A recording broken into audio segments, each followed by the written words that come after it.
reunião virtual às vésperas do Natal. Eu espero que alguém tenha trazido uma champanhe para, no final, a gente brindar, né, por esse ano novo que se aproxima aí, tão esperançoso para todos nós. Então, eu queria, em primeiro lugar, né, agradecer a boa vontade e a disposição de todos, todas que vão estar aqui, né, acompanhando, e, de maneira muito especial, eu já quero, inclusive, saudar o nosso companheiro Christian Jesus, o nosso companheiro Raul Ponte, o nosso companheiro Marcos Sokol, que já se fazem presentes, né, aceitaram o nosso convite. Estamos aguardando ainda o Zé Dirceu, tá? Que também confirmou. E quero agradecer aqui a todas as pessoas, né, que compõem aí o comitê gestor da Micro, né?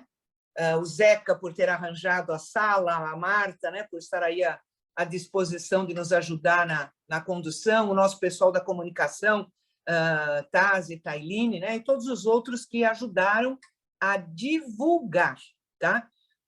Porque esse tema de federação partidária está pegando, né? Está todo mundo né, querendo entender melhor, já tem gente com posição, já tem a favor, já tem contra, mas o que a gente percebe de forma assim, muito concreta é que falta, pela novidade do tema, né, pelo apressado da colocação e da exigência de uma tomada de posição, né, com relação a isso, há uma grande necessidade de informação, tá? Informação. Então, nós não nos propusemos a fazer um debate daqueles tradicional, um fala, outro fala, entende? Né? Polemiza, não.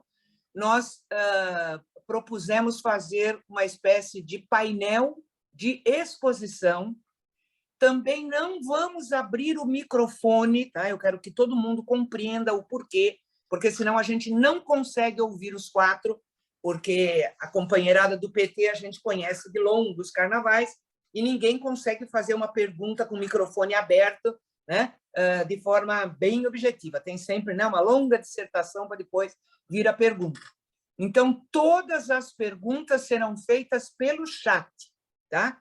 Então, as perguntas, de forma bem objetiva, pelo chat, durante ou logo que encerra a exposição de cada uma das pessoas, a Marta vai sintetizar as perguntas para que o expositor responda, tá? Então, gente, nós combinamos de iniciar pelo Christian Jesus. O Christian é advogado, é cientista político, né, e é assessor do PT no Senado Federal, da bancada do PT no Senado Federal, mas ele também tem uma assessoria muito especial junto à direção nacional do PT, né? Ele assessora e muito, em especial a Gleisi, e ele está encarregado, né, pela direção de fazer todo o acompanhamento, né, da evolução legal, né, dessa questão aí da federação. Então, nós começaríamos pelo Christian, 15 a no máximo 20 minutos, Christian, tá? E aí, quem tiver perguntas a fazer, vai fazer no chat, por escrito, tá ok? Tá? Para a gente poder otimizar bastante. Então, o Taz vai controlar o... Então, Christian, com a palavra, nosso querido. Bom, boa noite a todas, a todos. É um prazer voltar a Florianópolis, ainda que virtualmente. Eu fiquei 6 anos na assessoria da bancada do PT na Assembleia Legislativa de Santa Catarina. Foi um período muito rico aí para mim. Eu vou, antes de começar a exposição, eu precisava que autorizasse o compartilhamento de tela também, para poder colocar a exposição aí, a apresentação para todo mundo. Eu vou fazer alguns avisos, aquele tipo de aviso que se faz antes do cinema, de começar o filme no cinema, né? Eu tenho participado de muitas discussões, diretórios, executivas estaduais, correntes, grupos, coletivos do PT, né? E o que eu tenho percebido é o seguinte: muitas dúvidas, muitas desconfianças, né? Algumas até um pouco mais incisivas, e eu posso dizer que é tudo normal, né? Acho que é importante aí levantar as dúvidas mesmo, questionar, porque é nesse processo que a gente vai apreender esse novo fenômeno aí que apareceu e que entrou na ordem do dia, né, a tal da federação. O outro aviso é o seguinte, a minha pesquisa, a pesquisa que eu fiz aí para o PT, né, ela é replicável, né? Então, se alguém se dispuser a baixar os dados do TSE e aplicar as normas eleitorais, as regras eleitorais atuais, deve chegar ao resultado semelhante ou muito próximo do que eu cheguei. Então, que é o pressuposto de qualquer pesquisa científica, né? Então, quem não se sentir seguro, né, ficar desconfiado, pode baixar e aplicar aí, né, porque é tudo público.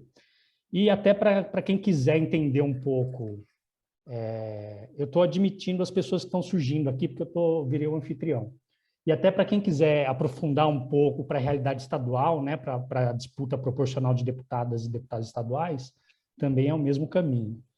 A terceira mensagem que eu queria passar aí, antecipadamente, permitir o compartilhamento, é que nós vamos para a eleição de 22 com regras muito diferentes para a eleição proporcional, né?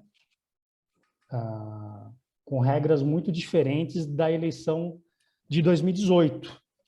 E a grande mensagem que eu trago, né, que é o objeto do meu estudo, é o seguinte: as regras importam, né?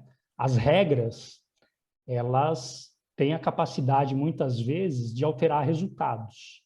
Está todo mundo vendo a tela? Só dá um ok aí que eu acho que eu consigo ver dele, se você estiver vendo. Tá. Está ok, Christian, pode tocar. Tá. Então, as regras, elas podem alterar o resultado, né? Eu trouxe aqui um exemplo do futebol, que acho que é bem interessante, que é o seguinte: são duas tabelas de classificação final aí do Campeonato Brasileiro, e a pergunta: quem foi o campeão brasileiro, né? A da direita é de 2021, o Atlético Mineiro foi o campeão, com 84 pontos, né? E a da esquerda é de 2002, né? Onde o 8º colocado, o Santos, foi o campeão brasileiro. E o São Paulo, que foi o primeiro colocado em pontos, né, não ficou nem na segunda colocação. Isso por quê? Porque a regra do Campeonato Brasileiro de 2002 era muito diferente da regra do Campeonato Brasileiro de 2021. Né? Em 2002 era possível, tinha uma fase final, né? Depois dessa fase de pontos, tinha uma fase final de grupos, quartas de final, semifinal, final, né? Onde o São Paulo não conseguiu manter o desempenho e ficou por fora. Então, a grande mensagem que eu trago, que vai estar em toda a minha apresentação, é o seguinte: entender as regras e o que mudou nas regras é importante para ajustar a estratégia de 2022. Repetir a estratégia de 18, pura e simplesmente, sem considerar essas mudanças, esses impactos, pode ser uma atitude bem arriscada, né? Sobre federação partidária especificamente, né? É um assunto eminentemente político, né? Acho que o Dulce, na reunião do diretório, cravou muito bem. Olha, pode ter vantagens, grandes vantagens, certamente tem grandes riscos, certamente vai dar um grande trabalho. É o momento dos líderes, né, das lideranças, discutirem um assunto com profundidade, porque essa vai ser uma decisão política, independentemente dos custos e dos bônus que vierem disso, né? Eu entro numa parte, digamos, mais burocrática aí nesse assunto, né? Que é entender um pouco as preocupações com a parte jurídica e a preocupação com os impactos, né, locais e nacionais que a federação partidária traz, né, para o contexto atual. Dentro de uma visão geral, o que tem dentro da preocupação jurídica, né, aquela primeira preocupação? Primeiro, de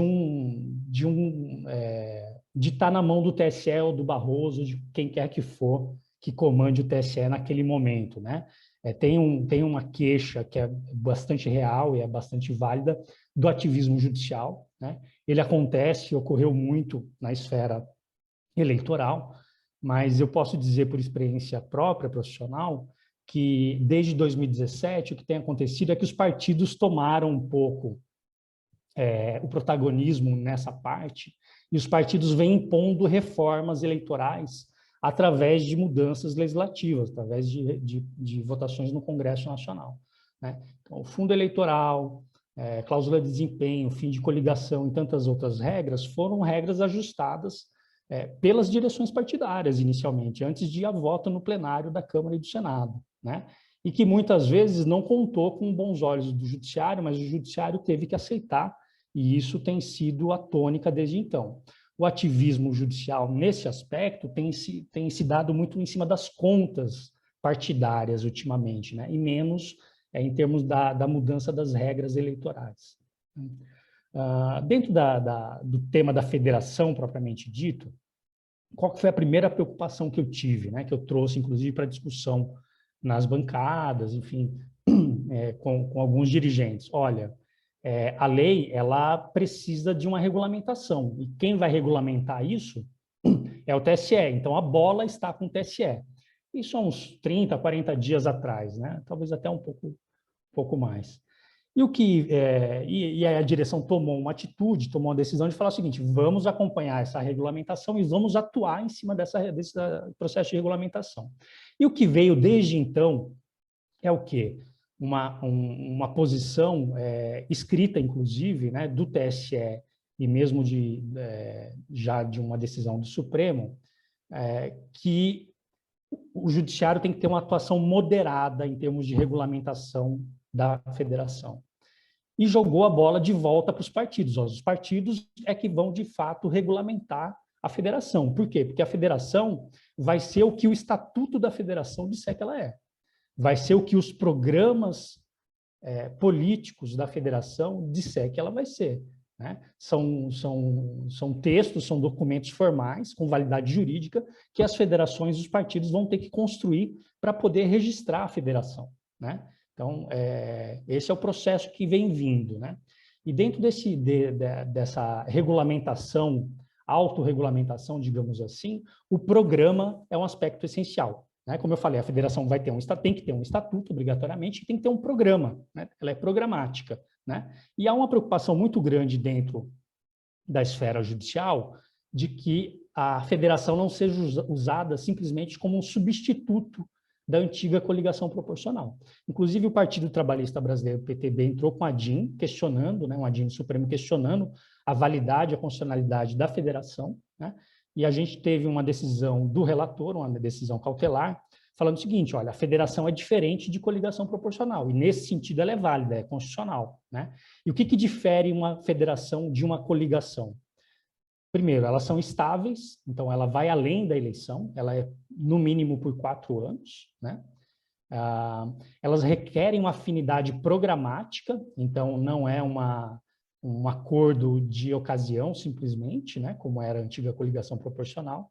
E terceiro, né? E talvez o mais fundamental, elas vinculam o funcionamento posterior às eleições, o funcionamento parlamentar, diga-se as votações, os debates legislativos, né? Então, esses são os 3 aspectos aí que surgem, jurídicos, né? Que surgem como um diferencial da federação e como um balizador para o TSE e mesmo para o Supremo julgar se uma federação é uma federação de verdade ou se ela é simplesmente um bypass, né? Uma forma de enganar o judiciário para fazer uma coligação eleitoral.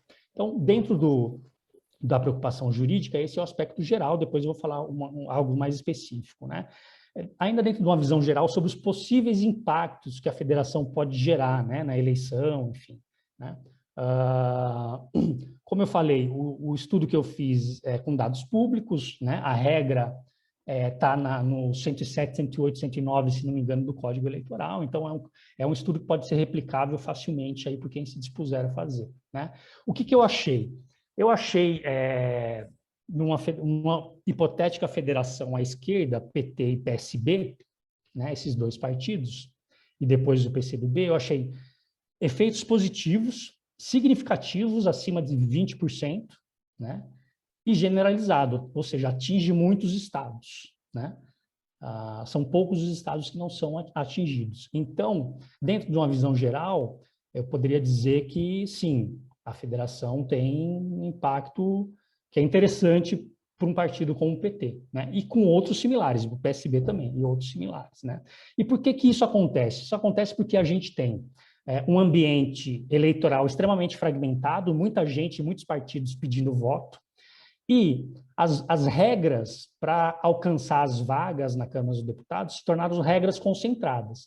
Então, se a gente puder fazer uma figura aqui, né, uma figura para poder entender, é o seguinte, é como se a gente tivesse numa pescaria, né, tem uma quantidade de peixes lá a serem pescados e tem uma quantidade de pessoas pescando, né? E, de repente, você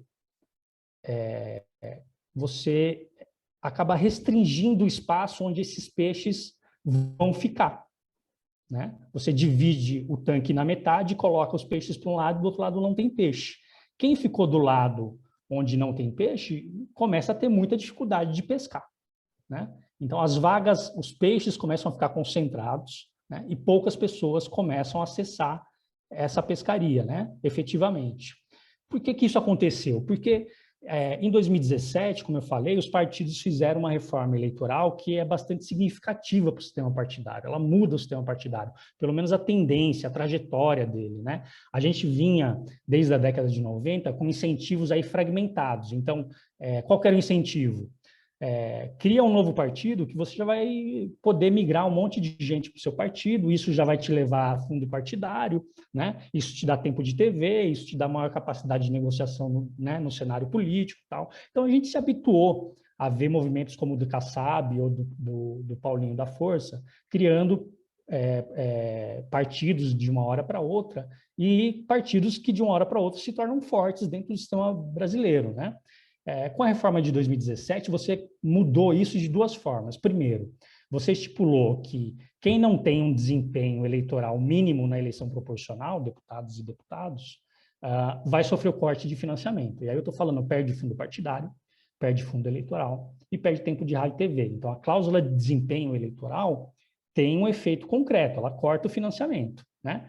E, ao mesmo tempo, outras regras dificultam que partidos pequenos e mesmo partidos médios tenham um bom desempenho proporcional. Então, você vai apertando o sistema de forma que fica cada vez mais difícil ter um bom desempenho, né? E um mau desempenho resulta em cortes, né? Isso está contratado até 2030. Então, em 2018 foi 1,5% dos votos. Em 2020, a cláusula de desempenho é 2%, aumenta em 26% e aumenta em 30%, que chega a 3%. Em 2018, a gente não sentiu muito isso, porque se optou por esse gradualismo, né? Em 2022, isso já seria mais perceptível, né? E eu trago uma tabela aqui para mostrar isso, que seria mais perceptível. O fato é que o fim de coligação e essas novas regras em 2020 acabou assustando muita gente. A eleição municipal serviu como um indicador, digamos assim, né, do susto que o pessoal levou com os possíveis impactos dessa mudança das regras eleitorais que vão acontecer em 2022 e vão ficar cada vez mais graves, né, digamos assim, até 2030. Então, em 2018, como eu falei, atingiu esses partidos que vocês estão vendo aí, mas como são partidos muito pequenos no espectro partidário, político partidário, né, ninguém deu muita bola, né? Mas esses partidos perderam o fundo partidário em 23, né, perderiam tempo de rádio e TV. Claro que o PCdoB incorporou o PPL, o PHS foi incorporado pelo Podemos, o PRP pelo Patriota, e aí esses partidos conseguiram manter o seu financiamento, mas os demais não, né? Quando a gente joga para 2022, esses partidos que estão listados aí, se não melhorarem o seu desempenho em relação a 18, vão sofrer as mesmas consequências. Perder fundo partidário, tempo de rádio e TV e fundo eleitoral para 24 e 26. Né? Então, você vê aí pela sopa de letrinhas que está aí, tem partidos que seriam mais significativos na nossa história política, né? No cenário político. Né? Então, 22, as mudanças das regras impactam, né? Impactam gente que é bastante conhecida hoje, né? Como que isso impacta? Acho que é mais importante do que a gente ver os números, né? apesar que todo mundo quer ver o número, mas mais importante que isso é entender como que isso acontece, porque à medida que eu entendo como isso acontece, eu consigo repensar a estratégia eleitoral, reposicionar a estratégia eleitoral, enfim, consigo fazer movimentos que antecipam, né? Coisas que são importantes. Então, como que isso acontece? Primeiro, o sistema proporcional brasileiro, ele gera dois tipos de vagas, digamos assim, né? Uma deputada ou um deputado pode ser eleito ou para uma vaga que foi obtida por quociente eleitoral, né? Ou uma vaga que foi obtida pelo sistema de sobras, né? Como a gente conhece, o sistema de sobras. Então, temos lá, né? O quociente é 200 mil votos, o partido conseguiu 300 mil, então conseguiu um quociente e meio. Você despreza o meio, fica com quociente. Então, esse candidato ou candidata entra pela vaga do quociente, né? Preencheu todos os quocientes, sobraram algumas vagas a serem preenchidas. Aí é o regime de sobras. É um outro cálculo que se faz pela média dos votos dos partidos, né? O sistema de maiores médias, que tá no Código Eleitoral, né? Isso é tradicional do nosso sistema, né? Então, acho que todo mundo conhece bem esse sistema. O fim da coligação para 2022, ele tem um efeito concreto. Qual que é o efeito? Ele diminui as vagas que vão ser obtidas por quocientes. Porque a coligação era uma forma de você, juntando com outro partido, obter quocientes. Juntava meio com meio, obtinha um quociente, entrava pela vaga de quociente, né? Então, o fim de coligação vai diminuir as vagas vindas de quocientes e vai aumentar, consequentemente, as vagas disponíveis na disputa das sobras. E, em 2021, o Congresso aprovou mais uma reforma eleitoral, onde ele mudou a regra para disputar essas sobras. Até então, todo mundo que participava da eleição, todos os partidos, podiam disputar as sobras. Em 2022, não. Em 2022, só os partidos que fizerem 80% de um quociente vão poder disputar essa sobra. E o indivíduo, ou seja, a candidata ou candidato, né, precisa ter 20% de um quociente para disputar essa sobra. Então, não basta o partido preencher essa barreira, superar essa barreira, né? O indivíduo também vai ter que superar essa barreira. Então, se a gente está falando aí de um quociente eleitoral de 200 mil votos, significa que o indivíduo vai precisar aí ter 40 mil votos, né? Não basta, o partido pode até ganhar a sobra, mas se o indivíduo não tiver essa quantidade de voto, passa a vez, perdeu a vaga, né? Então, esse é o mecanismo. A gente vai ter mais vagas disponíveis pelo sistema de sobras e menos partidos e menos indivíduos competindo por essas sobras, né? Quando você olha estado a estado, você vê o seguinte, são poucos os partidos que conseguem chegar nesse patamar de 80% do quociente eleitoral. Então, são poucos os partidos que tendem a disputar essas sobras. Para a gente ter uma ideia do impacto disso, em 2018, né, com as regras antigas, mais ou menos 25% das deputadas e deputados foram eleitos pelo sistema de sobras, né? Quando a gente aplica as novas regras, né, sobre a mesma base de cálculo, você tem um aumento aí de quase 50% da Câmara dos Deputados. Então, a gente tem uma tendência a ter um maior número de vagas obtidas por sobras. Voltando àquele exemplo da pescaria, né? É como se, de um momento para o outro, o dono do Pesca e Pague falasse assim, olha, gente, eu vou reduzir a capacidade aqui pela metade, né, dos pescadores. Então, metade dos pescadores tem que sair, né? Ou seja, vai ter o mesmo número de peixes, né, mas vai ter menos gente disputando, pescando esses peixes. Então, a tendência é quem ficar conseguir pescar mais sobras, né? Um exemplo concreto disso, né? No Tocantins, por exemplo, PT e PSB, né, com a votação que tiveram em 18 e com as novas regras, eles não conseguiriam obter nenhuma vaga, nem por quociente, nem por sobras, porque eles não chegaram perto de 80% de um quociente. Mas na hora que você junta a votação dos dois numa hipotética federação, o que acontece? Eles fazem mais de 80% de um quociente, né? E com isso eles começam a disputar as sobras. E como tem menos gente disputando as sobras, pelo regime de maiores médias, eles conseguiriam aí 2 vagas, né? Então, a gente está falando aí de um salto de 0 para 2. Em Alagoas, o impacto seria de 1 também pela mesma lógica, né? Pelo mesmo mecanismo. Fazendo um impacto nacional aí, ou seja, juntando todos os estados, né? Alguns esclarecimentos, né? Primeiro, né? O que eu fiz aqui, né? Eu fiz um estudo para saber se as novas regras gerariam impacto. Elas geram impactos significativos, né? Então, o que eu fiz foi o seguinte, eu peguei os mesmos dados, né? A votação de 2018, e apliquei as regras de 2022, né? E aí a gente vai ver aqui que a simples mudança das regras, não sei se vocês conseguem ver aqui, vou tentar... eu não consigo circular aqui,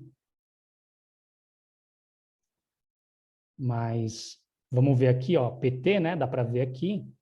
A simples mudança da regra, o fim de coligação e as regras das sobras, fariam com que PT tivesse um desempenho em termos de vagas melhor do que teve em 2018, né? 2018 teve 56, 54, não lembro muito bem, né? E com a mesma votação, né?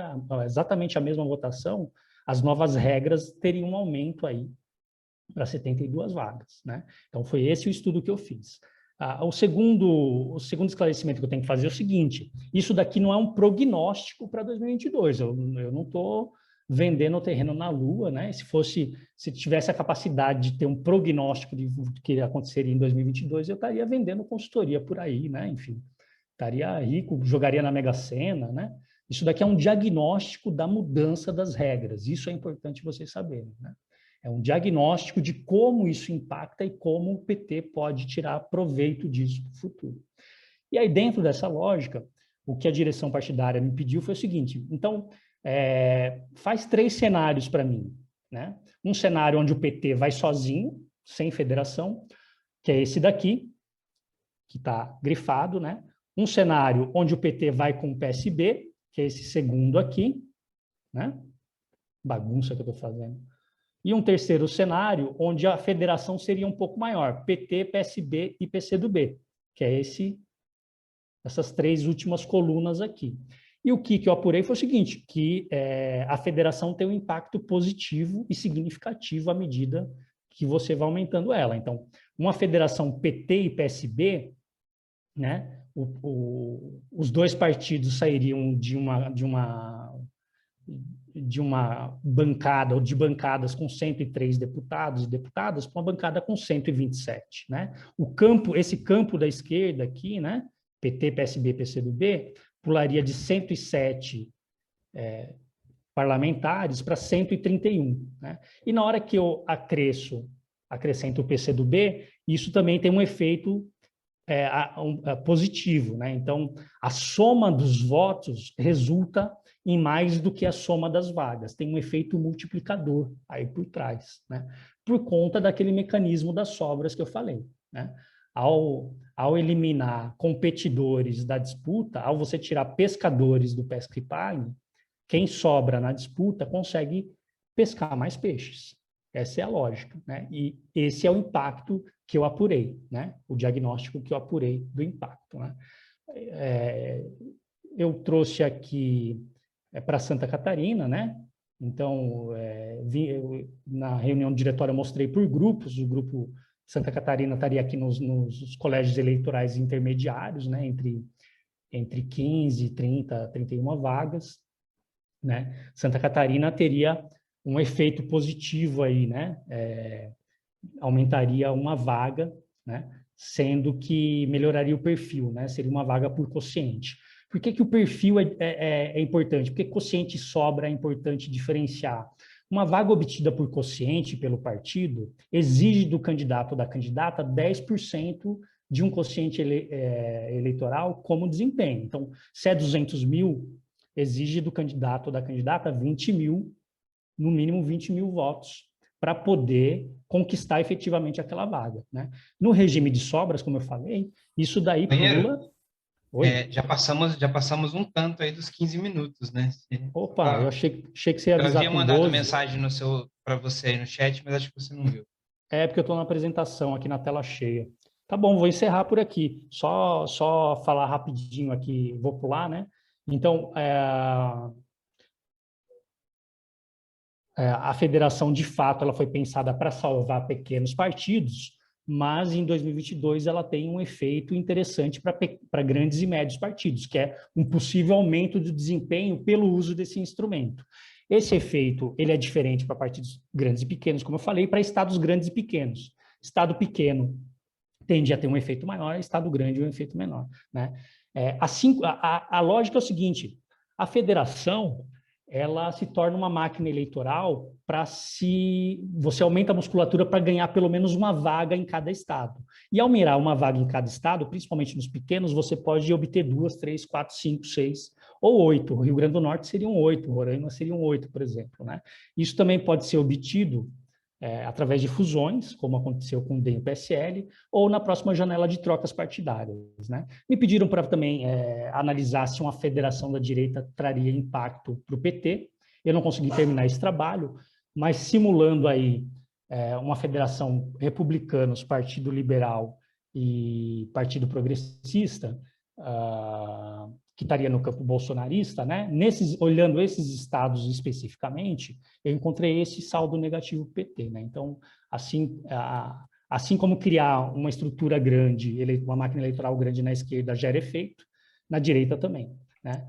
A lógica da federação, a lógica legal da federação é o seguinte: atuar politicamente como se fosse uma única agremiação, né? Então, uma unidade política, mas sempre preservando a identidade e a autonomia dos partidos, autonomia administrativa, financeira e funcional, né?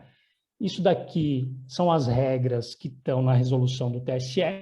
Então, a federação é uma associação de partidos, uma associação civil dos partidos, né? Ela tem uma direção nacional obrigatória, facultativa para estados e municípios. Os partidos mantêm nome, números, filiados, fundos, então fundo eleitoral, fundo partidário fica separado, não mistura, né?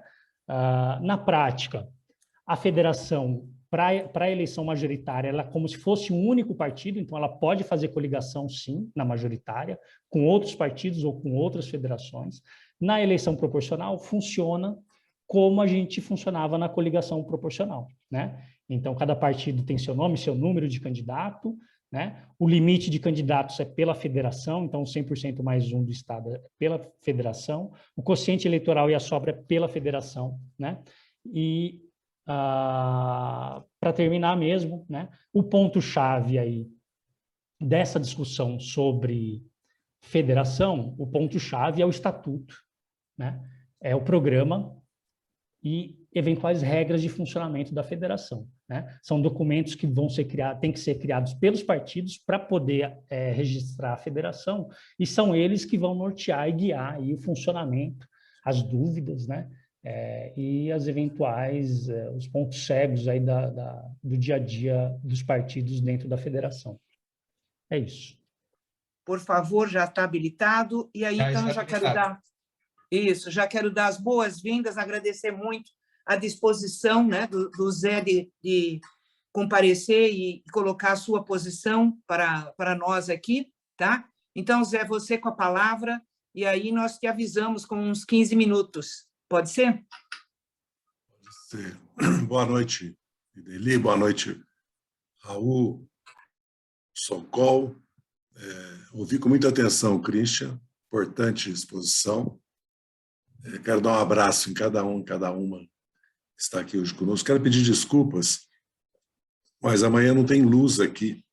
Então eu tenho que, como eu vou viajar amanhã, eu tenho que antecipar tudo que eu ia fazer amanhã cedo hoje. E estou com minha filha e minha sobrinha aqui. Eu marquei que ia sair com elas às 20h30. Como eu fui um pai muito ausente esses últimos 7 anos, eu não costumo descumprir meus compromissos com as filhas, no caso aí com a neta. Eu já escrevi um artigo sobre essa questão e já ouvi o Raul falar sobre isso e já li também o que o Sokol, peço desculpa a eles, que vou falar em primeiro lugar, poderia ter falado por último, né? Acho que eu sou a pessoa menos indicada para isso, porque deixei a vida institucional e parlamentar há mais de 16 anos atrás, né? Primeiro, eu quero dizer que todo o esforço que nós temos feito nesses últimos anos, e a nossa presidente Gleice, e o Mercadante na Fundação, nossos líderes da bancada, os últimos se empenharam muito, foi de construir uma unidade com os partidos antibolsonaristas ou partidos de esquerda, isso aí é bastante amplo, esse sentido que nós damos aqui no Brasil, né? Para enfrentar o momento que nós vivemos, né? E lutar pelo impeachment. Fora Bolsonaro foi mais amplo que a esquerda, inclusive. Aliás, o impeachment que foi assinado por partidos de direita também, se não me engano, o Novo. Inclusive, o Cidadania assinou também. E há um esforço conjunto das fundações de trabalhar em conjunto, e há um esforço muito importante da nossa bancada, né, liderada pelos últimos líderes, de, junto com os outros partidos, apresentar uma proposta de reforma tributária e enfrentar, não vou aqui ficar expondo tudo que nós enfrentamos, mas só quero falar do pacote anticrime da reforma da Previdência, apesar que houve dissidência no PDT e no PSD, e a questão da reforma trabalhista, e principalmente o autoritarismo do Bolsonaro, né? E quantos vetos nós derrubamos, quantas conquistas, agora mesmo nós conseguimos postergar a privatização dos Correios, da Eletrobras e tantas outras questões que eu não vou trazer aqui. Ou seja, nós temos feito um esforço para constituir uma coalizão, uma coligação, tanto mais ampla para enfrentar o Bolsonaro, como mais programática para as eleições de 22, né? Que seria, aí, no caso, com o PSOL, PCdoB, PSB, já que o PDT tem a candidatura do Ciro. Certo? E agora o PV hoje acabou de aprovar o apoio à candidatura do Lula, não sei se vocês viram, né? As seccionais, como se dizia antes do PV, aprovaram o apoio ao Lula. Nós sabemos que o Bolsonaro não é um presidente como o Fernando Henrique, ou o Sarney, ou o Collor, ou o Itamar, né? Para falar dos últimos que nós tivemos, né?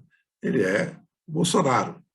Evidentemente que nós não temos que tirar consequências. Nós falamos que ele é fascista, que ele quer impor no Brasil uma ditadura, que ele está desmontando o Estado brasileiro, né?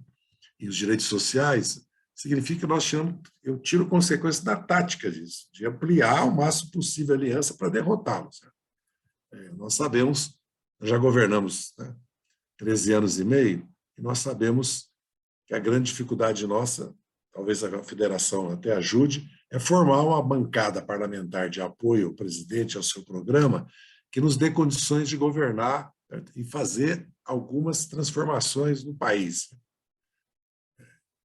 Eu vejo a federação, que não surgiu como a concertação no Chile depois do fim de uma ditadura, o impacto, né, mais ampla, porque a democracia cristã, depois o primeiro presidente, que, se não me engano, foi o Patrício Alves, né? Depois vieram os presidentes do Partido Socialista. E nem como a Frente Ampla Uruguaia, que seria o que nós deveríamos nos esforçar para construir no Brasil, né? Democrática pela base, com eleições diretas, com definições de programa dos filiados de todos os partidos, com escolha de candidatos também em prévia com todos os partidos, né? E são muitos lá também partidos. E não vamos dizer que lá não tem partidos mais assim de esquerda mais amplos, que tem, que nós conhecemos o Tabaré Vaz há 20, 30 anos, sabemos como é que ele governou, certo? É completamente diferente do governo, por exemplo, do Mujica, certo? Assim, perfil, uma direção, apesar que a Frente Ampla e a bancada no Senado da Câmara tinham um peso muito grande na definição programática. Então, eu sou favorável à federação. Certo? Eu, ouvindo o Christian, fico mais favorável ainda, porque nós temos que fazer um esforço no Brasil, certo? De constituir algo para além, certo?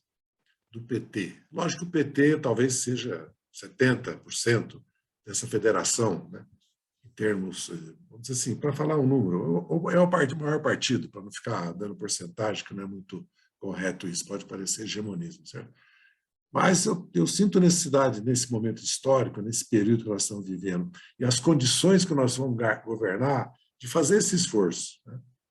Fazer um esforço para constituir e para criar, junto, como nós criamos Fora Bolsonaro, Frente Povo Sem Medo, Frente Brasil Popular, que foi um esforço extraordinário também, de unidade, de ampliar, de trazer outras forças e de lutar pelo impeachment, certo? Nós devíamos fazer um esforço de transformar isso em algo permanente, de baixo para cima, democrático. Aliás, isso também vale até para o nosso partido, né? Que tinha eleições diretas, né? Mas tem encontros, né? Agora são de 3 anos, se não me engano, né? E tem prévias, né?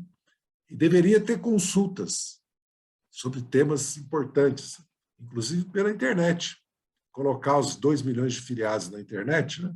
Nas redes, e começar a fazer consultas, né? E começar a tomar decisões mais democráticas. Até porque é um instrumento que ajuda na informação, na formação política, na mobilização, né? E na autofinanciamento, que é muito importante, porque nós estamos depositando tudo no fundo partidário, no fundo eleitoral, como foi o imposto sindical. O dia que nós fizermos 1/3 da Câmara e do Senado, eles vão acabar na hora com o fundo partidário e com o fundo eleitoral. Vocês podem escrever. Nosso partido tem condições de arrecadar 150 milhões de reais por mês, R$100 de cada afiliado por ano. R$100 de cada afiliado por ano. Se tiver 1,5 milhão de filiado, é o fundo partidário que nós temos hoje, um pouquinho mais, né? Então, eu não tenho muito o que acrescentar. Eu acho que risco sempre tem, como em coligações, alianças, tem risco também, né? Eu sinto que o PSB está sofrendo, de 5 a 12 deputados vão sair do PSB, né? Com apoio ao Lula, com uma definição mais à esquerda. Pelo menos 5 já anunciaram. Vamos lembrar que tem 13 na Comissão de Ética por causa... O PCdoB vocês estão acompanhando, né? O momento que o PCdoB vive, né? É um momento... Se discutiu muito a incorporação ou a fusão com o PSB, né?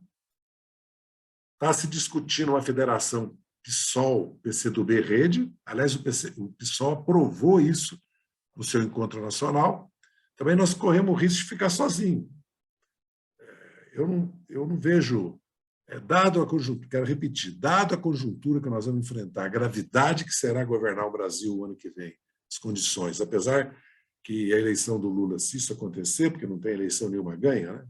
Veja que no Chile, aquele candidato, eu não sei se vocês viram e ouviram as entrevistas dele, ele teve 45% de voto. Quer dizer, nós podemos ter uma eleição aqui muito disputada no segundo turno, com o Moro ou com o Bolsonaro. E vem aí o Moro com apoio de toda a coalizão que deu golpe, né? E que depois se opôs ao Bolsonaro, menos, evidentemente, no programa econômico. Aliás, não se opôs quando foi impeachment, não apoiou, né? Se tivesse apoiado, o Bolsonaro tinha sofrido impeachment. Eu acredito que nós precisamos muito de aproximar cada vez mais o PT, o PCdoB, o PSB, né? O PSOL e o PDT, se possível, o Partido Verde, porque a cidadania, pelo que eu estou vendo, vai para o Dória, certo? E a Rede quer uma terceira via, então vai ter que optar entre o Dória e o Moro, entendeu? É isso que se apresenta, né? Então, eu vejo que é pedagógico, nós precisamos fazer uma campanha para educar, conscientizar, convencer os 45, 50 milhões de eleitores que votam no Lula para votar em deputados, senadores, né, e governadores desse campo, porque o PT teve, se não me engano, o Raul pode me corrigir, o Sokol e o Christian, o PT teve 13 milhões de votos, né, para a Câmara dos Deputados. O Lula tem cerca de 50. O PT sempre foi o partido mais votado desde 2002 para a Câmara dos Deputados. Só agora empatou com o PSL, mas elegeu mais. Nós, na verdade, elegemos 59 deputados, né, que caçaram 4 deputados, 5, né? Mas o Léo conseguiu o mandato de volta. Nós elegemos 60 deputados na última eleição. Então, eu vejo, para mim, é uma coisa muito natural, até singela. Dificuldades tem, diferenças políticas tem, diferença programática tem, os partidos têm muitas diferenciações internas.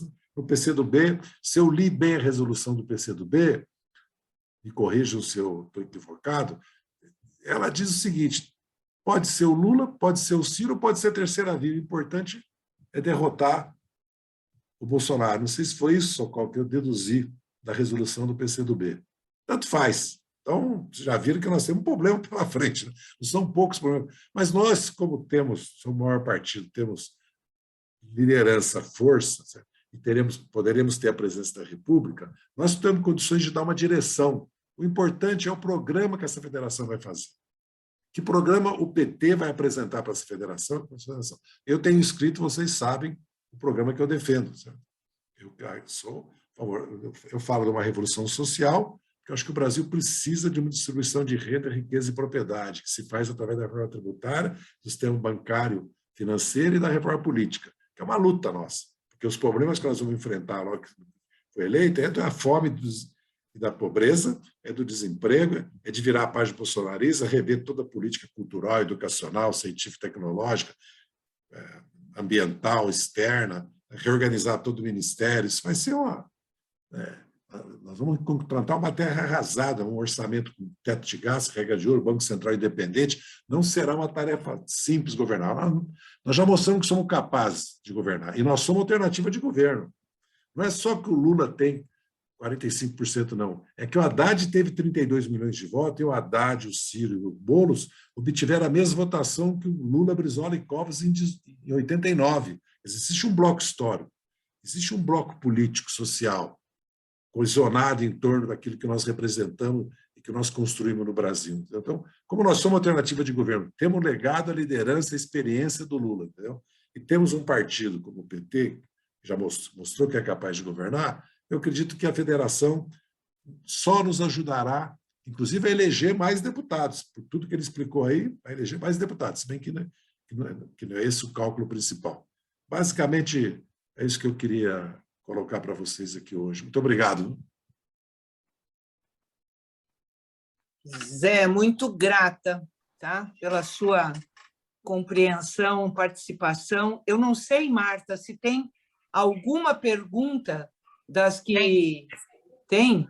Tem, bem sim. Rapidinho para a gente ainda aproveitar mais um tantinho do Zé. Tem alguém querendo saber, Zé, boa noite primeiro, como fica a proporcionalidade da distribuição das vagas para parlamentos dentro da federação? Como você vê a possibilidade do Alckmin sair como vice do Lula? E você citou um artigo teu sobre o programa e a federação, e estou perguntando onde encontrar esse artigo. Aí, já colocaram aí, já. Já postaram no Alguém fez esse favor? No chat. Legal, então tem duas. O Christian me corrige, mas o critério continua sendo o mesmo. É o voto no nominal, é a lista dos deputados de cada partido, os mais votados dentro do coeficiente mais as sobras, está eleito. Você entendia isso? Vai continuar o mesmo método. Não mudou esse método, não há como mudar esse método. É um absurdo, é só o Brasil que tem esse sistema eleitoral. Eleição é voto distrital, distrital misto ou lista, ou uma mescla disso. Alguns países adotam uma parte eleito como nós elegemos aqui. Mas esse é o pior sistema que existe. Primeiro que tem esse mínimo de 8, o Raul e eu lutamos contra isso desde que chegamos na Câmara, né, Raul? Desde que chegamos. Mínimo de 8, máximo 70. Isso é um absurdo. A Câmara representa a nação. Em qualquer país do mundo, cada estado tem um número de deputados que tem a população ou o eleitorado. Aqui, a ditadura fez isso, porque ela criou 6 ou 8 estados, 64 deputados. Aí nós temos o Senado, que é a Câmara Alta Revisora, tem mais poder que a Câmara, não vou descrever todos os poderes que tem aqui, que 25% do eleitorado de 14 estados elege maioria de 42 senadores. Então, o sistema... E o voto no nominal. Cada deputado é uma campanha. Isso é um absurdo, é um custo. São 5 mil candidatos, 5 mil campanhas. No mundo são 10 partidos, 6 partidos, 6 campanhas para a Câmara. É a lista. Ou é o distrito, que são 2, 4, 5 candidatos que disputam. O método, o sistema alemão, que calcula o número de deputados pela lista, né? É proporcional, mas elege no distrito e na lista, que é outro sistema que existe. Ou lista, que seria ideal. Aliás, muitos países da América do Sul adotam a lista, como a Argentina, então, que seria, nós lutamos já por isso, inclusive, com resistência de grande parte da nossa bancada. Não sei se todo mundo se lembra disso. Né? Então, eu acho que, se o Christian me corrige, eu acho que o sistema continua o mesmo. É voto no nominal, os mais votados estão eleitos. Agora, porque estou entendendo que cada partido mantém a sua autonomia. Se for a lista da federação, aí vai valer para a federação, certo? Mas como valia para a coligação também, né? Vai ser igual a coligação, não vai mudar nada, né? Vai ser igual a coligação. Porque na coligação, às vezes, a gente perdia uma vaga, porque o último aliás, o Orlando Silva teve 200 votos a mais que o Alfredinho da Zona Sul de São Paulo, que muitos aqui que conhecem, que é vereador nosso, por 200 votos, ele ia, não ia, o nosso Orlando Silva, que foi líder do PCdoB. É isso.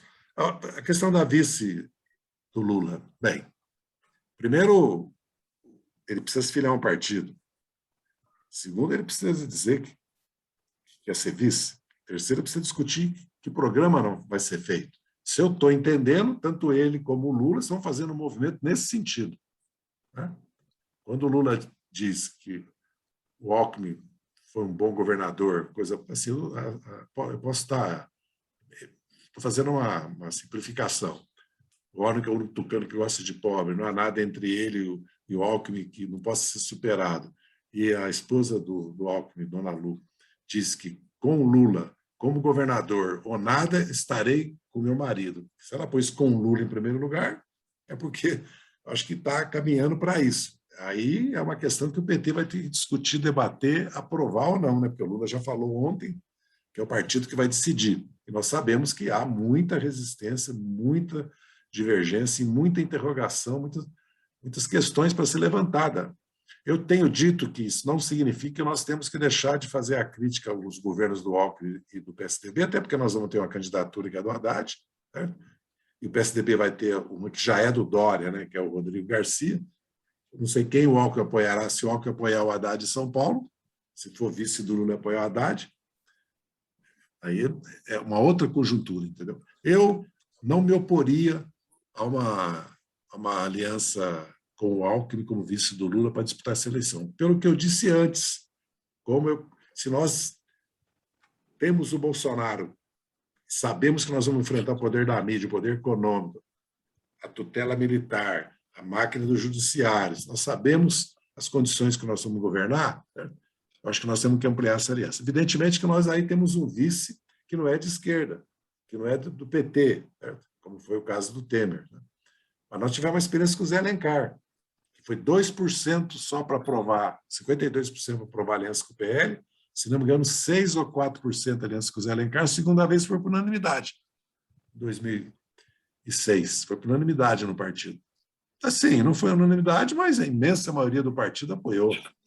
Havia praticamente oposição, porque ele foi aplaudido de pé quando entrou no encontro do PT em 2006.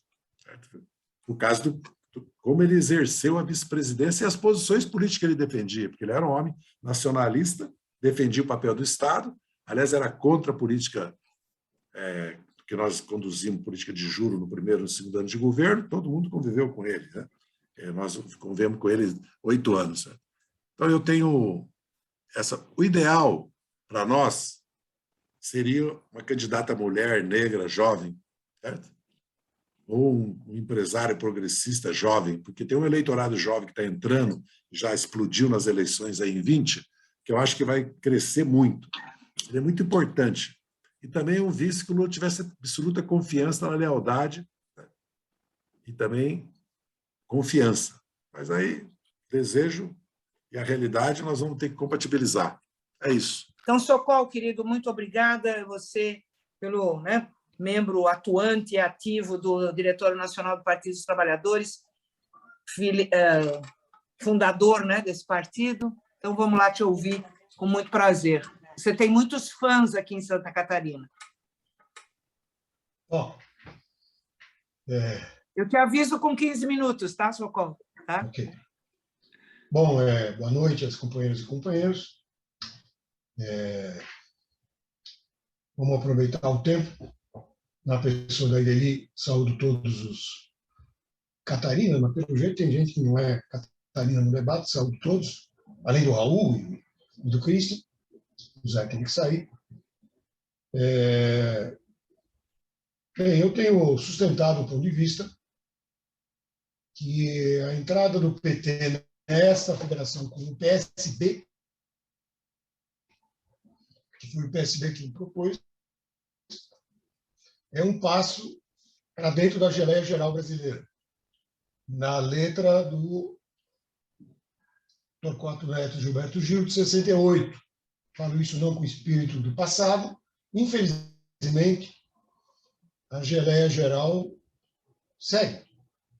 O Brasil é um país onde os reacionários estão no Partido Progressista.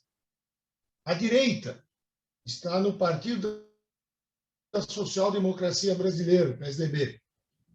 E o centro está no Partido Socialista Brasileiro, que é hegemonizado por uma um centro-direita, e tem uma ala esquerda, pequena. Não me refiro ao Flávio Dino nem ao Freixo, que são adventistas, me refiro a velhos mais antigos, não necessariamente velhos de idade, que existem. Mesmo na Câmara de São Paulo existe um, o outro é bolsonarista, mas tem um.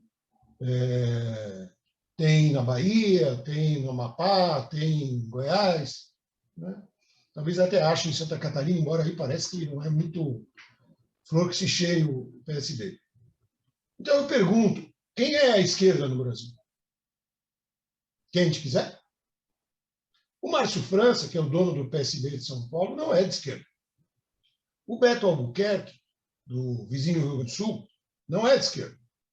O Júlio Delgado, deputado dono do PSB de Minas, se eu não me equivoco, o relator da cassação do companheiro Zé Disseu, não é de esquerda.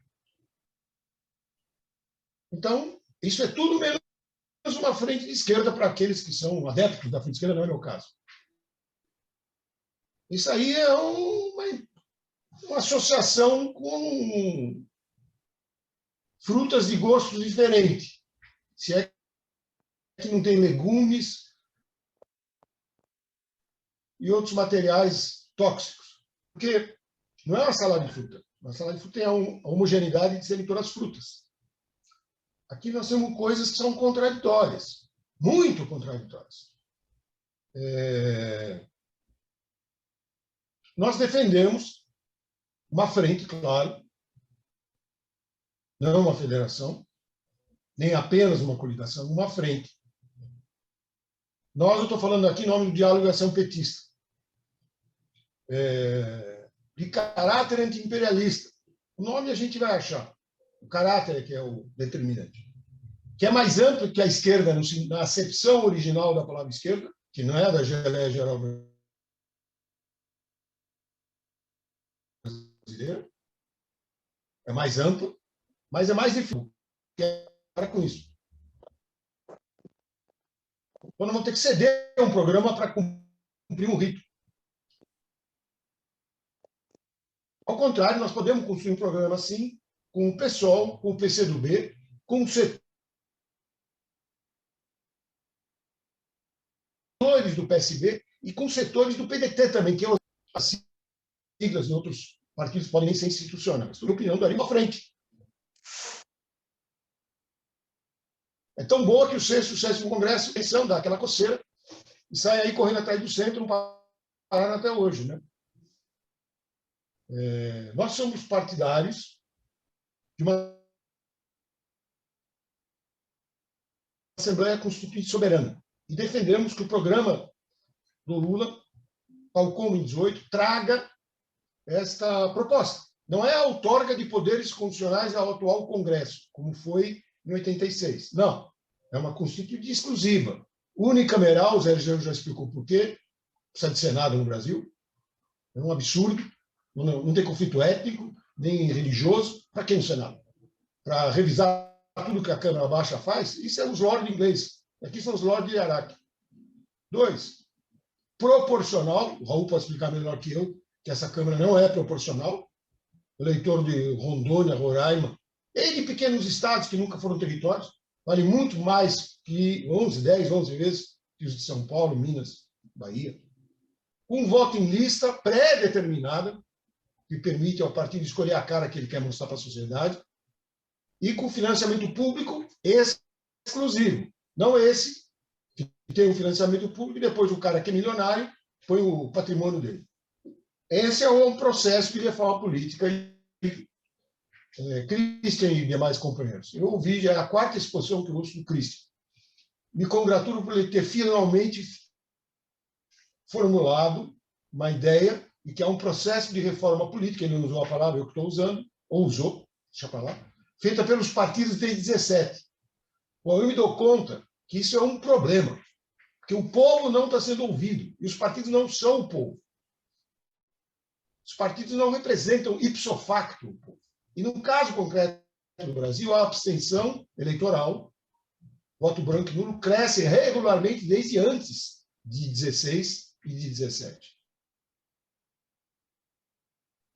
Então, são motivos que nos levaram, o DAP, Diálogo e Ação Petista, a descartar uma federação com o PSB, com ou sem o Alckmin, com ou sem o Alckmin. O Alckmin não precisa do PSB para ser vice do Lula, e o PSB talvez precise dele para aumentar o cacife. É um problema complexo no nosso problema. Nosso problema é a Lei 14.208, essa que diz que a federação partidária age como se fosse um partido. Isso eu entendi quando foi apresentado como uma boia de salvação para o PCdoB.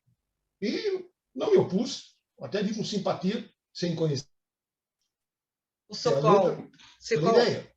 Socol, desculpe te Isso aí não atrapalhar. tem nada a ver com o Chile, nem com o Uruguai. Tá travando um pouco, Socol. Talvez se você desligasse a câmera, melhore. Então, entendi que a federação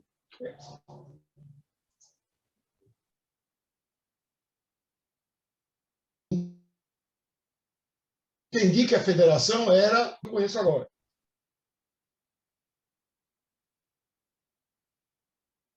Não tem nada a ver com Chile e com Uruguai. No Chile, vive em que o PS e o centro, que é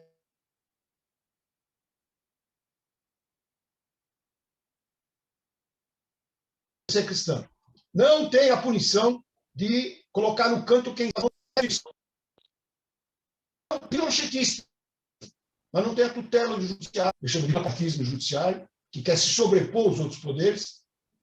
Eu sou contra o bolsonarismo, que é um tipo de bonapartismo, mas não sou a favor do bonapartismo do judiciário, não. Você pode acreditar em mim, eu sou pela democracia. E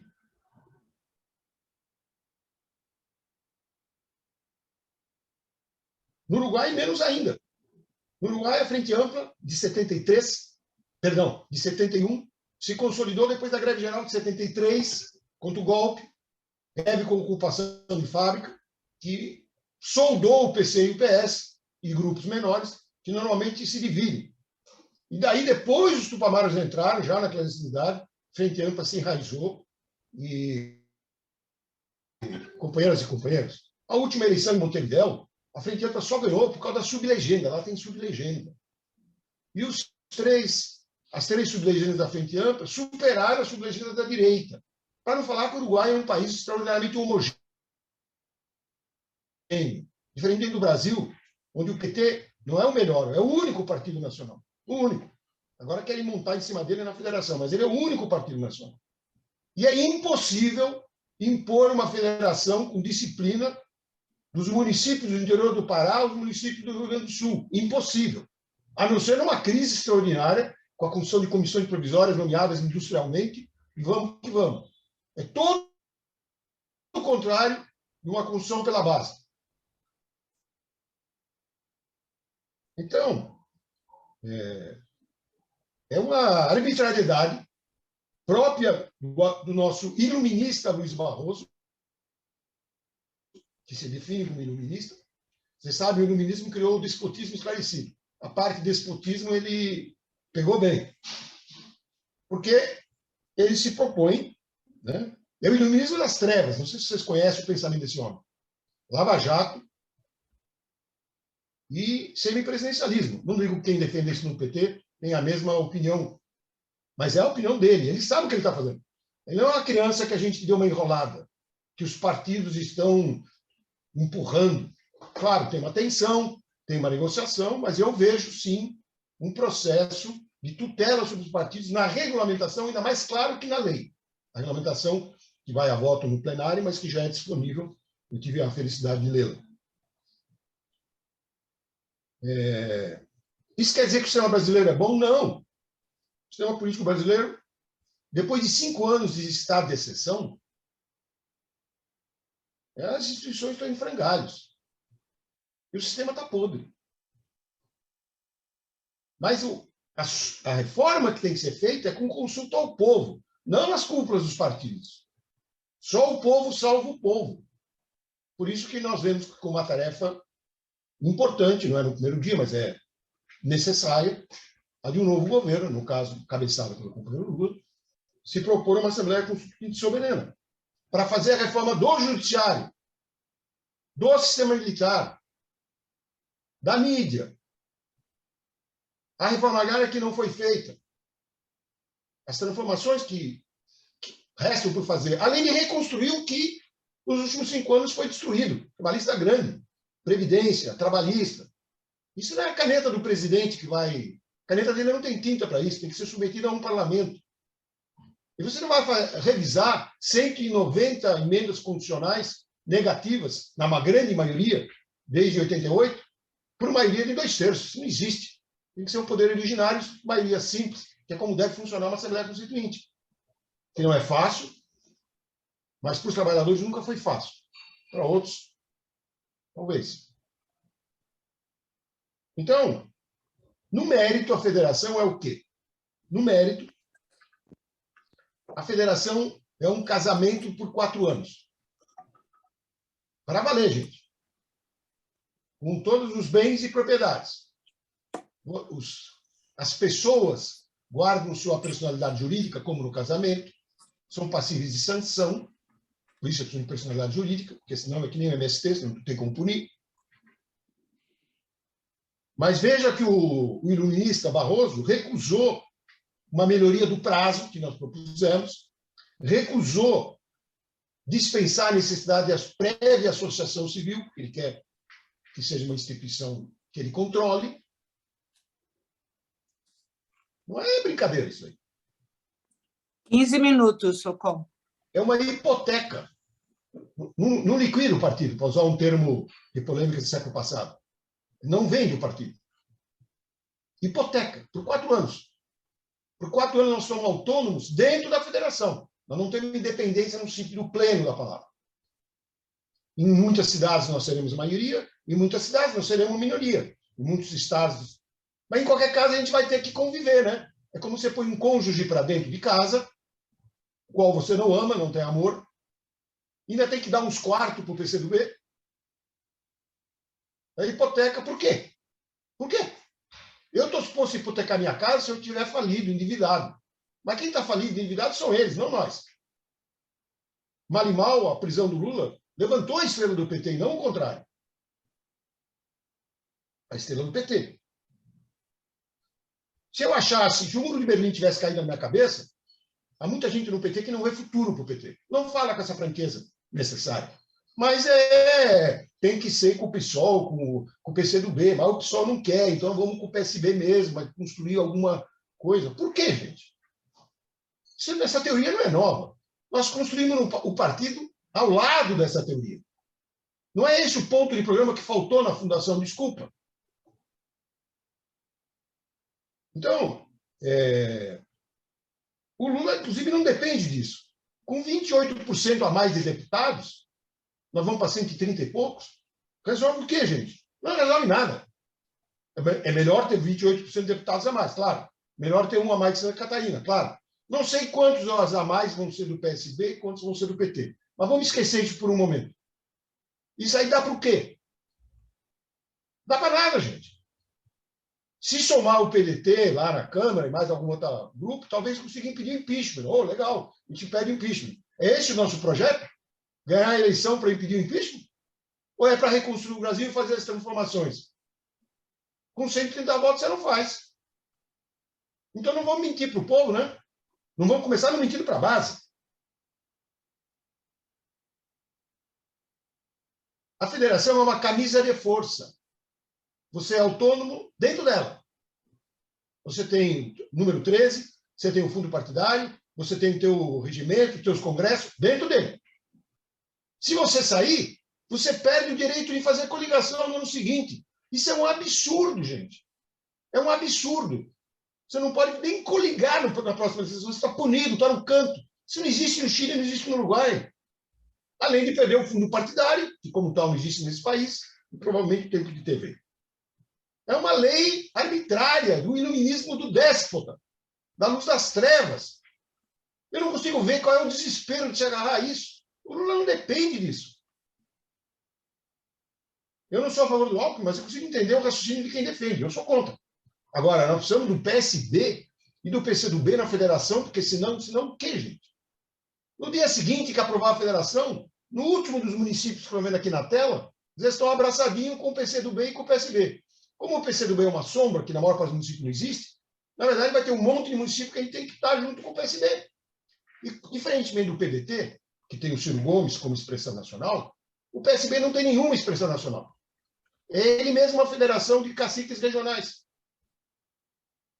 com um dono que está lá em Pernambuco. Então, o que vai aparecer para a base? A geleia geral.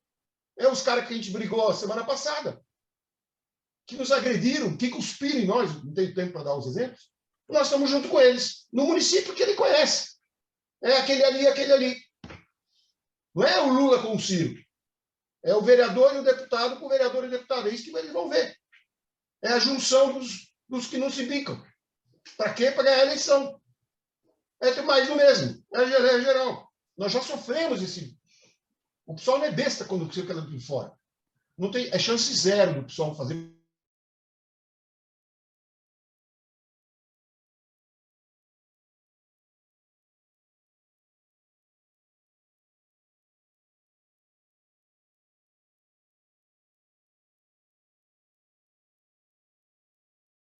ou do pessoal. Concluindo, uma decisão desse tamanho, que vige em todos os municípios do Brasil, ipso facto da sua aprovação no dia 3 de abril, seria aprovado no dia 2, isso teria que passar por um congresso, gente. Uma decisão desse tamanho, uma decisão congressual, que é impossível de fazer nesse prazo. Porque você tem que fazer o pedido no 1º de março, para receber o carimbo no dia 2 de abril. É impossível, gente. Então, eu acho que é uma rapidinha, se me permite a liberdade de expressão. Toda forma de amor vale a pena. Mas isso aí, desculpa, isso não é amor, não. Isso é um espúrio contubérnio. E termino chamando todos a tomarem posição. Agradeço o convite.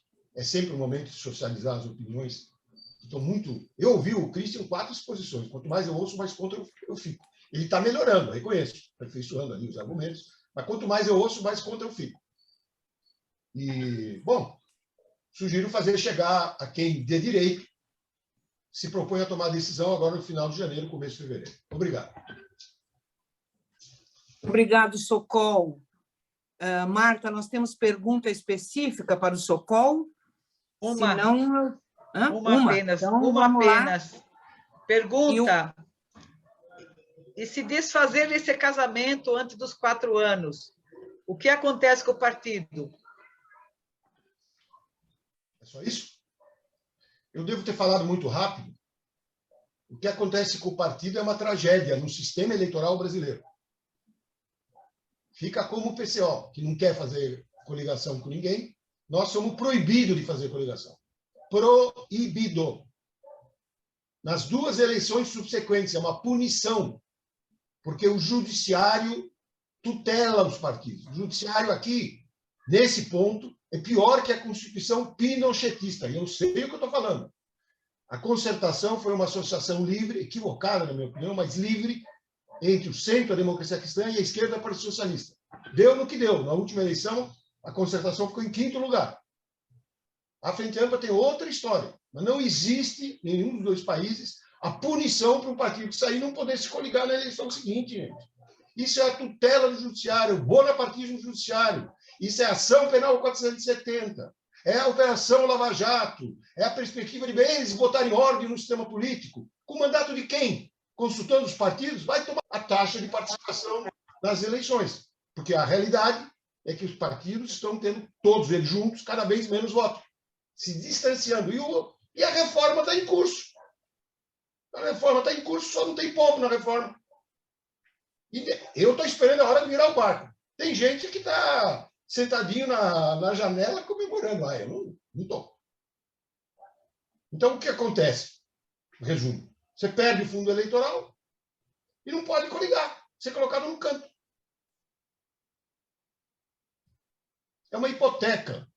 Como a hipoteca passa 4 anos, você pode resgatar a hipoteca, você pode prorrogar a hipoteca, e você pode vender a casa, é a fusão. Imagina a festa que o PCdoB vai fazer nas nossas estruturas, hein, gente? Vamos falar aqui petista. Vai negociar a distribuição de quarto com ele, vocês vão ver que é bom para tosse. O PSB não quer saber. O PSB dá a tesouraria para ele, está resolvido o problema. Agora o PCdoB vai discutir e vai criar coletivo LGBT da frente, coletivo de comunicação da frente, secretaria, né? Que a frente vai se estruturar, gente. A frente não é uma operação eleitoral. Ela é permanente por 4 anos. É uma estrutura. Como um partido político, está escrito na lei. Artigo 11A da lei 14.208. Bom. Socol, muito grata, como sempre, pela sua empolgação. Nós vamos passar, então, para o paciente Raul Ponte, que está desde o começo aqui conosco. Só quero agradecer, Raul, a sua disponibilidade e disposição. O Raul já foi muitas coisas, é muito importante dentro do PT, né? Já foi deputado federal, foi prefeito da nossa querida Porto Alegre. E, então, Raul, com a palavra aí para você colocar a sua posição.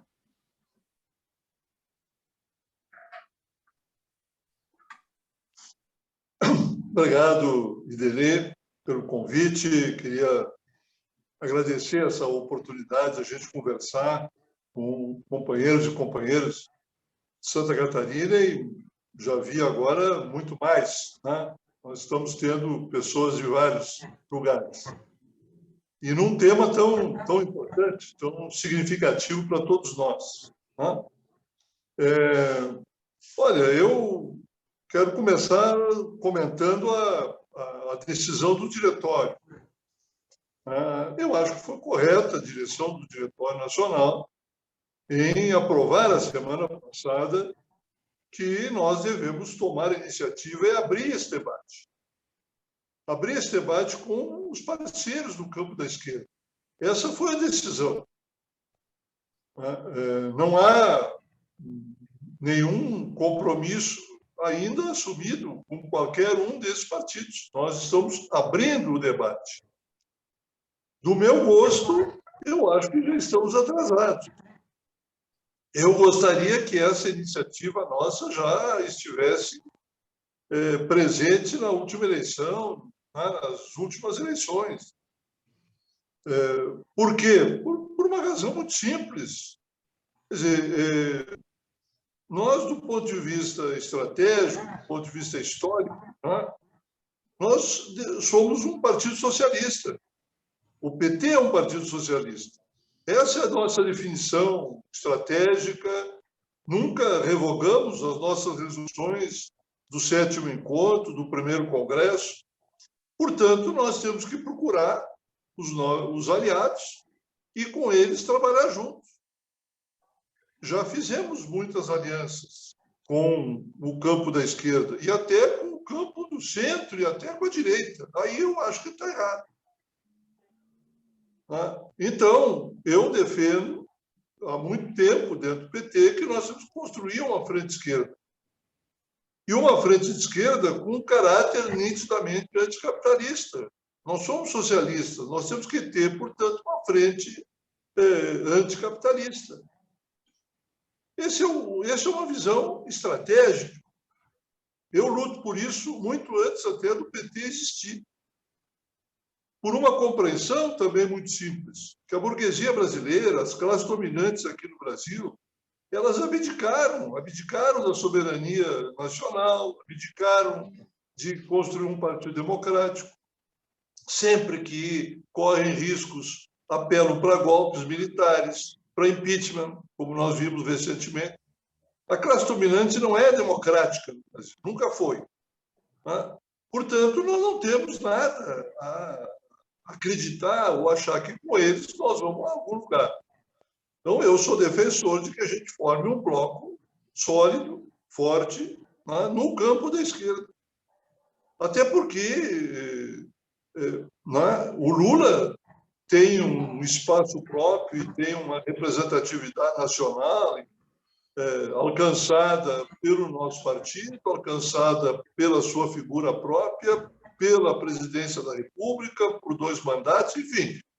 Como já foi dito, são 50 milhões eleitoralmente. Agora, Nós somos quantos?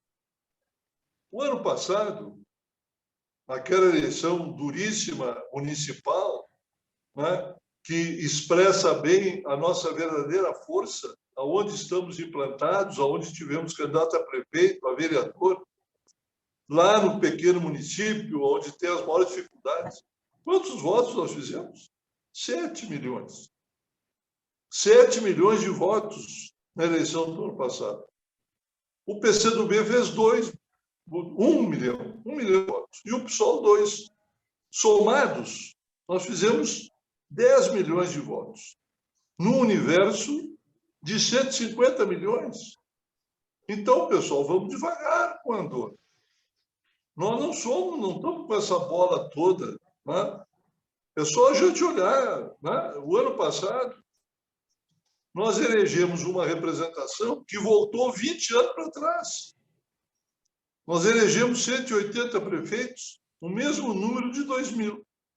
Elegemos 2.500 vereadores, o mesmo número de 2000.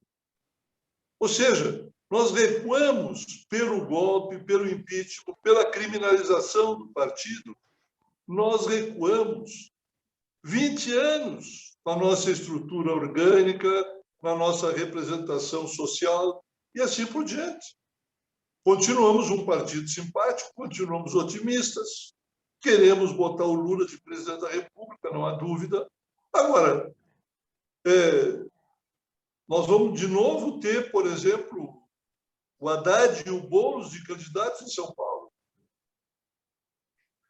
Eu prefiro o que vocês fizeram em Floripa, uma candidatura de toda a esquerda, unificada, o que fizemos lá em Belém.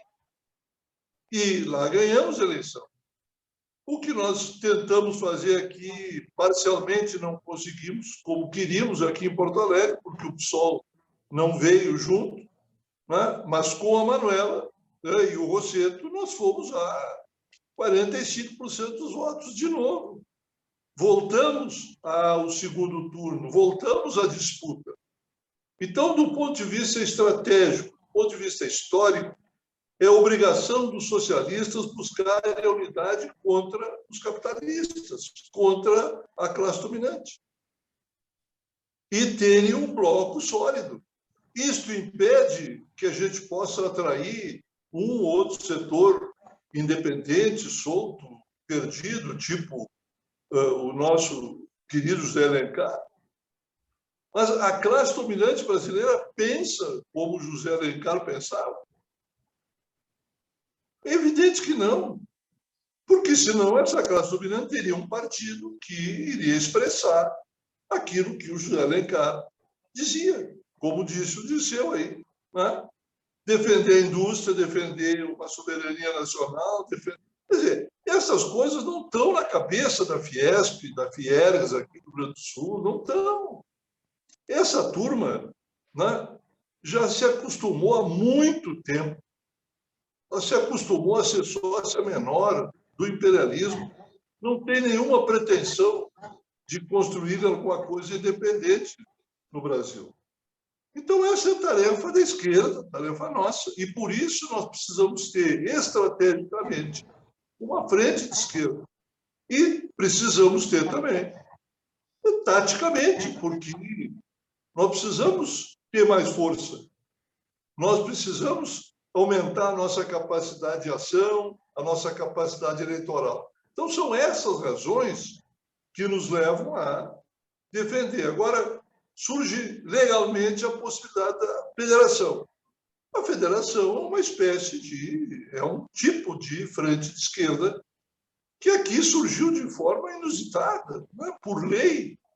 Ora, é evidente que o melhor seria nós organizarmos isso pela livre iniciativa dos partidos, formando o bloco como bem entender. Mas no Brasil, a gente sabe que esse Congresso quase votou o distritão. Quase votou o distritão. Se tivesse passado o distritão, a esquerda brasileira, o PT, inclusive, nós iríamos criar aí um processo de 40, 50 anos para voltar a algum patamar de representatividade. Que o distritão seria o predomínio absoluto do poder econômico, do personalismo. O nosso sistema eleitoral ainda é essa desgraça, essa merda que a gente vive há tanto tempo. Por que essa guerra de 5 bi para financiamento? Porque as campanhas são individuais. Porque as campanhas têm que ser pagas individualmente. E aí é uma guerra de personalismo, de individualismo. Nós precisamos mudar esse sistema partidário eleitoral brasileiro. Nós precisamos mudar, nós precisamos brigar, né, com muito mais empenho do que a gente vem brigando por um sistema de lista partidária, onde você vota num projeto, num programa, assim como também poderá votar numa frente de esquerda com um programa, com um projeto. A federação aqui que surgiu no Brasil, ela não é nenhuma frente de esquerda do nosso sonho, mas ela é muito melhor do que qualquer coligação eleitoral que se faz no Brasil há muito tempo, inclusive pelo PT. Nós, com essa federação, somos obrigados a ter um projeto nacional. Nacional. Não tem essa de que eu posso fazer coligação no Rio Grande do Sul, não faço no Amazonas, faço meia boca na Bahia. Não. A federação obriga os partidos a ter como seria uma verdadeira frente esquerda. Uma verdadeira frente esquerda pela qual nós lutamos há muito tempo, também ela teria que ter caráter nacional, programa nacional. Os nossos partidos são nacionais. Não pode ser essa bandalheira que é o sistema partidário brasileiro. Hoje, cada culto religioso aí tem um partido, ou cada partido tem um culto religioso. Isso é inconstitucional. Né? Isso é uma vergonha, um charlatanismo religioso que se pratica no Brasil. Então, nós precisamos garantir que a frente ou a federação seja o nacional, seja programática, tem que ter programa, Quer dizer, e programa que vai ser discutido pelos partidos. Eu acho que várias das preocupações que o Sokol coloca são corretas, mas elas estão colocando a carreta na frente dos bois. Ora, nós nem sentamos ainda para discutir o programa. Nós aqui com o PCdoB fizemos uma coligação, no ano passado, aqui para a prefeitura, e discutimos um programa de comum acordo com a Manuela, mas isso não valeu para o país. Em vários lugares, nós fizemos coligações indefensáveis e o PCdoB também fez coligações indefensáveis do ponto de vista de um projeto de esquerda. Então, esse negócio da gente cobrar dos outros apenas, não. Vamos olhar também para as nossas coligações lá no Cafundó do Juda, lá nos pequenos municípios. Nós precisamos. Há um processo de aprendizagem política que a federação ajuda a construir, que é essa coerência programática. A gente tem um projeto efetivamente nacional, que nós, infelizmente, ainda não temos. Então, a federação ela é nacional, ela é programática, ela é por tempo indefinido. O mínimo dela é 4 anos, mas ela é por tempo indefinido. Quer dizer, se ela tiver sucesso, se ela for correta, se ela não der uma briga fratricida no segundo ano, ela vai durar muito tempo. Esse ano, a Frente Ampla Uruguaia aqui completa 50 anos. 50 anos. Não é a Federação Brasileira, mas é uma unidade, inclusive um pouco mais ampla que muito petista gostaria. Mas está lá o PC uruguaio, está o PS, o PST, está lá o MPP do antigo Grupo Amaro, está a vertente artiguista, tem personalidades. Ou seja, 28 correntes formam a Frente Ampla. Mas a Frente Ampla em 50 anos, criou uma identidade política, criou uma relação com a sociedade, criou uma pedagogia política que a transformou no maior partido do país. Não é passaporte para ganhar tudo que é eleição. Não. Mas virou a maior força política do país. 15 e minutos, mudou Raul. a relação. Então, o que eu quero, né, pessoal, insistir aqui é que foi correto o partido decidir abrir o debate com os outros partidos. E nós temos que fazer isso em cada estado, em cada cidade. Não precisamos ficar esperando. Não, vamos conversar com os companheiros. É assim que a gente vai construir melhor. Eu acho uma péssima figura esse tal de Alckmin, né?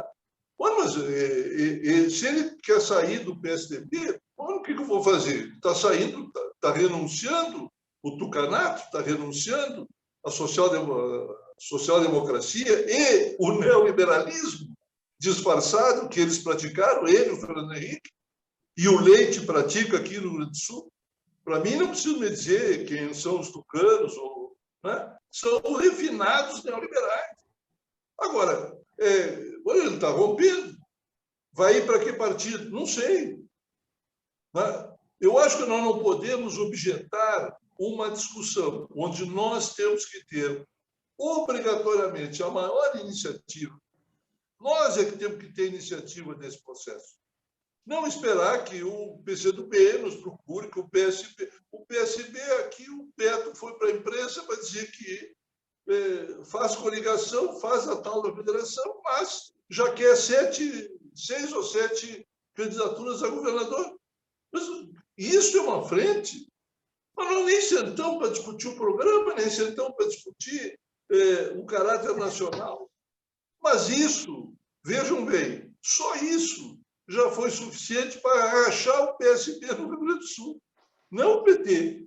Rachou o PSB.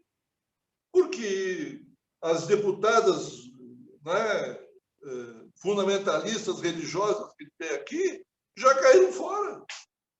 Já estão rompendo com o partido. Diz que não, o deputado federal, o Chu, né, foi o único que votou contra. E diz que não fica no partido se aproximar do PT. Então, o problema da política é que ela sempre tem duas mãos. Não é um problema só para o PT sentar com essa turma, é que eles também têm dificuldade. E se nesse processo nós caminharmos para uma melhor identidade política, para uma maior coerência programática, ganhamos todos. Nós passamos a ganhar também e vamos ter resultados mais positivos. Então, eu queria cumprimentar, né, o Socorro, o Dirceu, a gente se encontra quase toda segunda-feira lá com o Zé, nos debates da Fundação Perseu Abramo. Queria cumprimentar o Christian, porque assisti o debate na apresentação dele. Acho que foi muito boa. Né? Todo mundo tem que ler, estudar, ver ali. Né? Quer dizer, é evidente, pessoal, que se nós somos 2, ou 3, ou 4, nós vamos ter não só mais votos e mais sobras, mas nós vamos ter, principalmente, nós vamos ter uma capacidade de atração, uma potencialidade de atração política muito superior do que sozinhos. É evidente isso. Socorro, né, Socorro? Vamos abrir a cabeça e pensar friamente. Né? Obrigado, pessoal. Já passei de tempo. Eu acho que a gente está num caminho correto apontado pelo partido. Vamos abrir o debate, vamos discutir. Se não der, não deu. O que vamos fazer? Vamos repetir de novo, vamos ter que aprender mais uma vez. Olha, eu aqui, vocês sabem, né, eu já estava aposentado, já não era mais deputado, já não era mais nada. Continuo na direção nacional do PT, porque a turma aqui me elege para ir lá para lá. Agora, eu fui candidato em 16 aqui.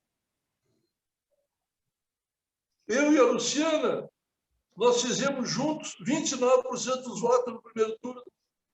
E quem foi para o segundo turno foi o PSDB e o PMDB. Com 23%, 24% dos votos foram os dois. Eu fiz 17%, ela fez 12%. Somando, nós teríamos 29%. E se tivesse uma campanha dupla, nós teríamos chegado a 30%. E não fomos para o segundo turno. Quer dizer, pessoal, não é? Vamos. Né? Eu acho que a política que vocês fizeram em Florianópolis no ano passado, gostaria de ter estado aí para fazer campanha.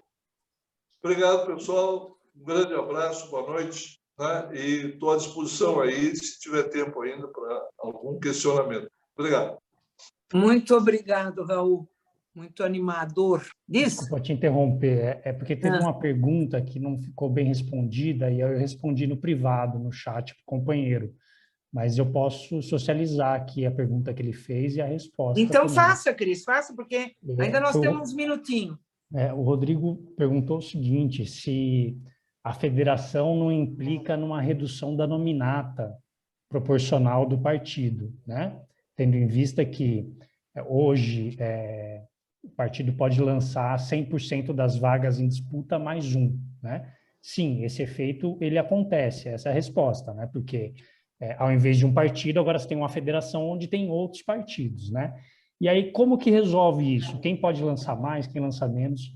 Isso é a federação que vai decidir, é o acordo político, na verdade, que vai orientar isso. O que a lei fala é o seguinte, o estatuto da federação tem que prever regras para o preenchimento da nominata, de que forma os partidos já estabelecem esse acordo. Por quê? Porque no sistema proporcional brasileiro de lista aberta, qual que era o costume? O costume era o seguinte, a gente resolve tudo na véspera da eleição, né? E na hora que começa a eleição, começa a disputa interna dentro da eleição, né? Então você disputa com o fulano do PSDB, mas disputa com o companheiro ou a companheira do próprio partido, né? Essas mudanças que estão acontecendo essa regra da federação, ela acaba antecipando essa discussão da eleição proporcional. Ou seja, partidos que querem federar vão ter que combinar o jogo previamente na eleição proporcional, né? Esse é o grande aspecto aí que vem da federação. Eu diria que a federação, ela não cria esse problema, esse desafio, ela aumenta o desafio, porque outras regras foram outras regras que criaram isso. A regra que diminuiu o número de candidatos e candidatas, né, de 150% para 100%. Foi ela que criou isso, né? Uma outra regra que também cria mais um obstáculo, que é o desempenho mínimo que é necessário para o indivíduo poder ser eleito, né? De 10% ou de 20% do quociente. Então, as regras que estão por trás dessa reforma, elas dificultam a vida da chapa proporcional. A federação traz mais um elemento, né? O que eu quero dizer com tudo isso é o seguinte, que é o que eu estou falando em outras reuniões. A estratégia para a eleição proporcional de 2022 não pode simplesmente reproduzir a de 18, porque as regras mudaram e elas impactam. 18 é um bom ponto de partida para se pensar 2022, mas não é um ponto de chegada, né? Quem conseguir se adaptar melhor a essas novas regras, com certeza vai conseguir tirar o melhor proveito delas, né? Então, esse é o recado, né? A eleição proporcional, que a gente discutia só lá em maio, junho, né? Ela tem que começar a ser discutida desde agora, né? A estratégia, pelo menos, não os nomes. É isso que eu queria deixar pelo final aí para responder essa pergunta. Então, para deixar bem claro, não pairar dúvida, se sair a federação, né, que vai ter todo o processo de debate, discussão e decisão partidária, né, porque eu acho que é isso que é o importante, não será aprovado por uma pessoa, vai ser, né, debatido e as instâncias partidárias vão, né, deliberar sobre a posição.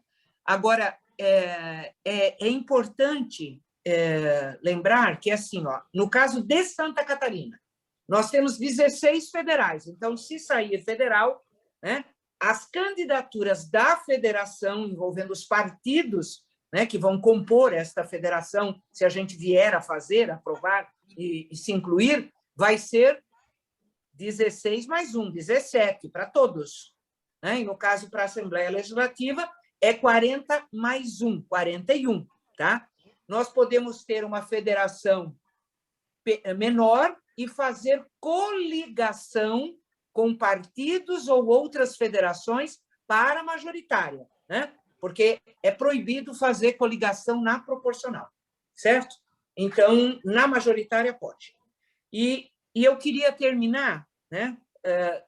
Porque assim, teve uma pergunta feita na reunião do diretório que a nossa presidenta, Gleise, ela foi muito feliz, porque perguntaram assim, nós vamos ficar 4 anos amarrado, entende, nessa camisa de força, e como é que vai ser depois na eleição municipal de 2026, entende? A gente não se dá, em cada município é muito diferente o partido, o PSB, não tem PCdoB e tal. Aí a Gleise olhou, né, ela, com aquela carinha linda dela, ela disse assim, até parece que vocês são todos recém-chegados. Toda eleição tem nova legislação eleitoral. Então, todas as regras que estão agora para esta federação, entende? Poderá cair em 2025, né? Para a eleição municipal. Dá um minuto, Deli. Hã? Me dá um minuto? Pois não. Você estava na reunião quando ela falou isso, Socorro. E você estava quando eu retruquei. Então fala. Pode melhorar, pode cair piorar. E pode piorar. Conhecendo o iluminista da Lava Jato, da federação, que é o mesmo do semipresidencialismo, e não é a pessoa dele, é a instância. É esse TSE, com esse STF, que deixaram o Lula em cana, agora estão passando de bom moço, que aplicaram a LSN, Lei de Segurança Nacional, contra um imbecil do bolsonarista, mas aplicaram uma lei escrota, que foi revogada em seguida, graças a Deus. Eu não espero que melhore. Eu sou realista. Eu não vendo terreno na Lua. O Brasil, desde 88, a legislação está piorando, não melhorando. Mas essa discussão vai continuar tranquilamente. Quem achar que está embarcando na melhor trip da sua vida, bom, eu acho que isso não nos faz falta, ao contrário. E com a fala do Sokol, deixando bem claro, né, que esse debate ainda vai ferver bastante, né, e que a gente tem a capacidade de fazê-lo, né, com a profundidade necessária, porque não é uma época boa para fazer, né? Natal, Ano Novo, janeiro. A nossa sorte é que o Carnaval é só março, então a gente vai ter que, né, deliberar antes do Carnaval, tá? Então, gente, muito grata mais uma vez, muito obrigada. Quem não colocou lá no chat, coloca, tá? Nós precisamos gravar o chat, não esqueça, tá? Para a gente poder mandar, né, a exposição do Cris para todo mundo que pediu. Tá bom? Gente, Feliz Natal 2022, tinindo, né? Porque nós vamos ter muito, muito, muito trabalho. E Luiz Inácio Lula da Silva, presidente de novo deste país, tá? Beijo grande.